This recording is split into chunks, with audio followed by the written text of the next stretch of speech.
So it has began again, guys. The ARK creature submission page is back, and I really cannot wait to make some videos on all of these new creatures we could be seeing for the new DLC coming in June 2022. I'm going to be giving you all the information you need to know today, and we're going to be talking all about the Titanoceratops, which is the anti-GIGA siege beast. This is currently number 1, and I wanted to give, well, obviously, you know, isn't the number 1 that's going to come to the game so far. It goes into like the next like top 10 voting and stuff, but this is the one with the most votes at the moment. And then over the week, we're going to be going through all of the top 10, seeing what it's like and seeing these ideas. Now, I wanted to give a shout out first to the creator of this Titanoceratops. It looks absolutely amazing. This is the Twitter to that person if you want to go drop them a follow for this obviously idea. It looks absolutely amazing, guys, and I can't wait to read all of the information to you right now. Before we get into that, a quick word from today's amazing sponsor. So today, guys, I am going to be talking about an amazing game called Dysterra. Dysterra is a survival game with a futuristic setting. On this perishing Earth, various NPCs emerge randomly, and you can play solo or co-op with other players to survive your way through. However, beware of other players because not all players are friendly. On this perishing Earth, search and gather the most evolved mineral and terracite to build bases and tools to survive from other players and enemies. Dominating a landmark brings a profound impact on the entire game world, accelerating or slowing down terra fire. With this, you can have a strategical advantage over other players. Peace or destruction is the dilemma you will have to face. You'll find various weapons and items ranging from modern to high-tech futuristic ones. With these weapons and items in hand, establish creative yet effective tactics to win in battles and survive until the end. The second closed beta testing starts between November the 15th and the 22nd, and unlike the last closed beta testing, it has added various systems for new players. Dysterra has been updated and is now more of a casual survival game that can be easily played by everyone. Make sure to add Dysterra to your Steam wishlist. Click the link in the description down below to get involved in this. You do not want to miss out the second beta testing. Okay, so we are now back, guys, and we're going to be reading all about the Titanoceratops, which I think could be absolutely amazing in the game.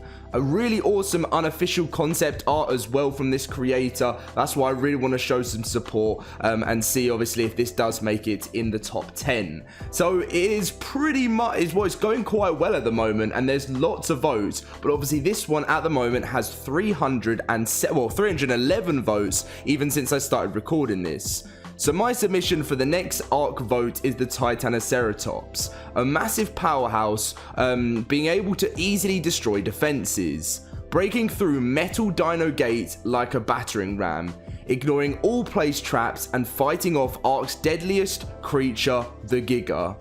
Though a labour of love, I've designed not just a dossier but an actual in-game quality concept art for this animal.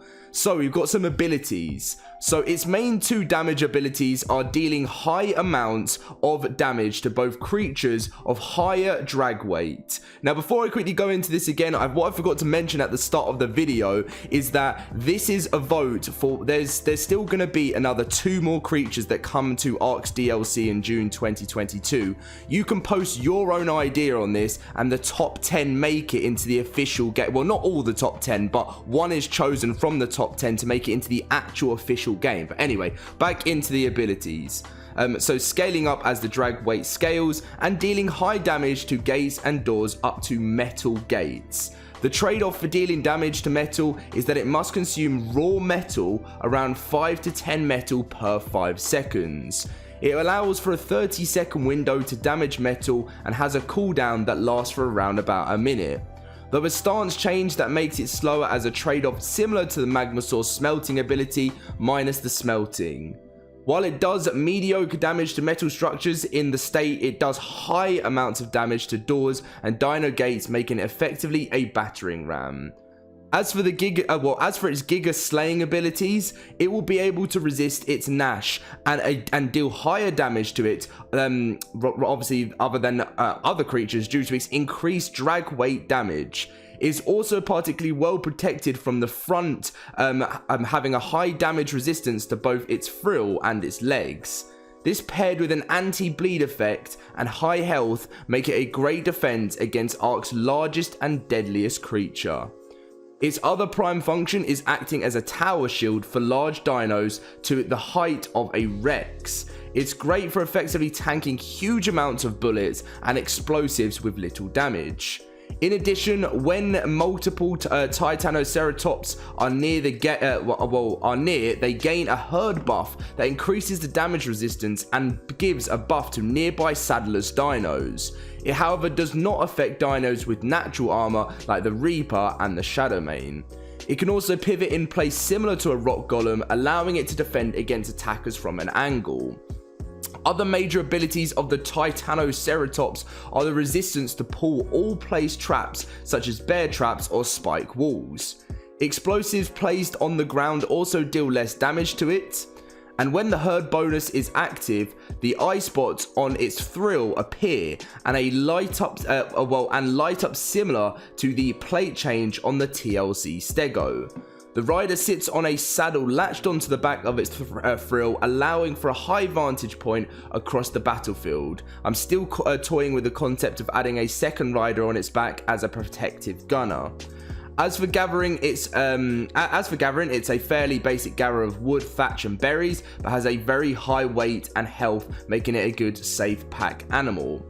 The specific attacks are a horn swing that does a high amount of damage and a stance change that transitions into its metal damaging mode, and a short ram attack that thrusts the animal forward for a high knockback attack good for pushing away enemies and damaging doors. Now in the wild, the Titanoceratops can be found around mountain regions, usually around high concentrations of metal, either alone or in a small group. They are fairly peaceful unless provoked or attacked, similar to dire bears.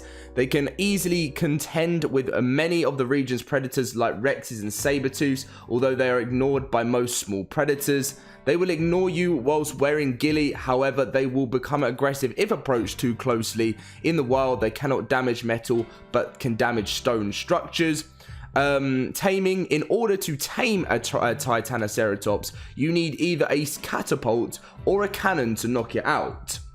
Likely on the back of a parasaur or placed in a trap.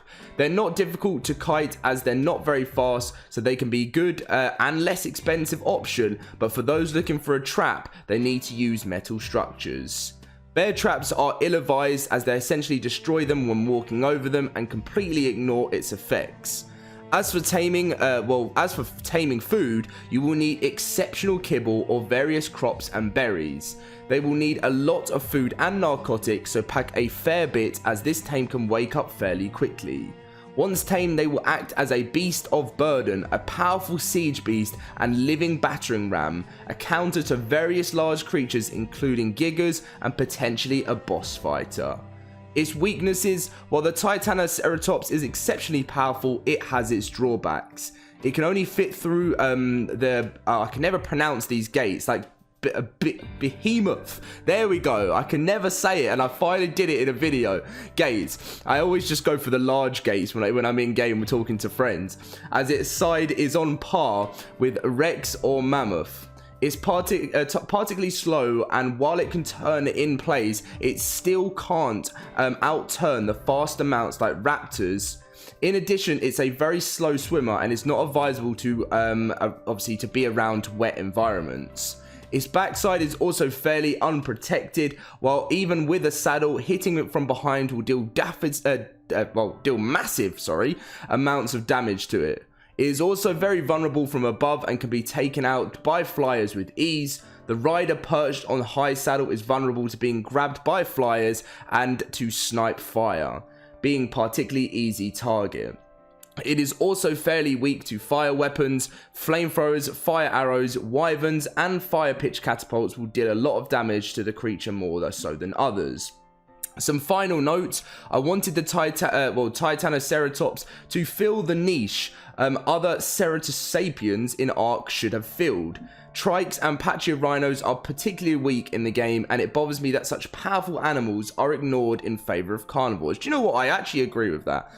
I wanted a Ceratosapien that could defeat carnivores without breaking a sweat and being large powerhouses players could use in late game. These animals in real life were strong enough to fight off the T-Rex and were true spectacles of both raw power and incredibly diverse, like, attacks and stuff. And they were truly the most impressive creatures to have existed. I also wanted to suggest a powerful, impressive creature that people would enjoy, something both striking and utterly massive. It was also a chance to flex my art skills at designing an ARK creature with both accurate autonomy and a signature ARK style. I have talked in the past about possibly applying for a job at Wildcard as a creature concept artist, and I want to prove myself that I was able to design something both devs and players would enjoy. I do not think I will apply as I still have a lot of learning to do. However, this is an experience. This experience has been quite a trip, and I'm happy that I got to share my labor of love with this wonderful and creative community. I hope you all enjoy. If there's any suggestions or ideas for them, leave them down in the comments. So, as you can see, that is Joshua there. As I mentioned at the start of the video, we've got a dossier of the Titanoceratops and the picture I showed you right at the start. So go drop him a follow, go show some love, because, I mean, that really shows someone that has got passion in the community. And I know I'm going to be doing, I'm going to obviously be supporting people, their ideas throughout the whole week and giving everyone the most fair opportunity to have one of their dinos seen in ARK. But when reading through this, you can really see that passion, the effort that's gone into this, and I love the idea as well, and I think that's pretty much everything there. I actually really believe that this could be something great for ARK. I don't know what you guys think about it in the comment section down below. I do think that this, Titanoceratops is something, when you think about it, there really isn't a herbivore in the game that is like an end game herbivore. And I know carnivores are more exciting, something with more teeth. I mean, you've even seen it in Jurassic World, the first ever one, when, they wanted something with more teeth and they created the Indominus Rex. Is something people are always excited by thrill and, something that's dangerous. And I know herbivores are never seen like that because they're, they just eat plants and they, and they don't sort of, it's not like they're going into these massive battles. But in fact, as mentioned in this post, they did go into big battles back in the day, and a lot of the time they have came out and survived. I'm talking like I actually was there, but just from what we know, obviously from from Sir David Attenborough, but yeah, and some other things like that. But no, it is very true. So that is going to be the video today, guys. Again, thank you very much to our sponsor, and thank you very much to Joshua for posting this great idea. Looking forward to reading more for the rest of the week, guys. Let me know what you think about this. Let me know if you're doing your own vote, or whether you're going to do your own creature voting, like a submission, or whether you're just going to vote. Let me know in the comment section down below. Leave a like if you did enjoy, subscribe, and I'll catch you in my next video very soon.